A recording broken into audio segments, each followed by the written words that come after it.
सावरकर. कोण होते सावरकर? देशभक्त की देशद्रोही? ज्या माणसाने आपलं अख्खं आयुष्य देशाला अर्पण केलं, त्याच माणसाला आज काही लोक गद्दार बोलतात. हा आहे वीर सावरकरांचा वाडा, जो स्थित आहे नाशिकमध्ये भगूर या गावात. खरं तर आपण कोणीच नाही हो त्यांच्यावर टीका करणारे. वीर विनायक दामोदर सावरकर हे नाव ऐकलं की वाद पेटतो. पण आज समजू कोण सावरकर. 1857च्या स्वातंत्र्य युद्धाला पहिले स्वातंत्र्य संग्राम हा दर्जा देणारे हेच सावरकर. अंदमानच्या सेल्युलर जेलमध्ये अनेको वर्ष काळा पाणीची सजा भोगणारे हेच सावरकर. अभिनव भारत ही संघटना स्थापित करून शस्त्रशास्त्रच्या चळवळीला नवी दिशा देणारे हेच सावरकर.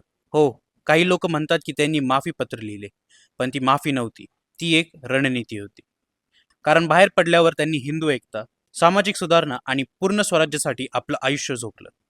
सावरकर भलेही डिक्लेअर्ड एथिस्ट होते, पण कर्माने ते एक वीर क्रांतिकारी होते.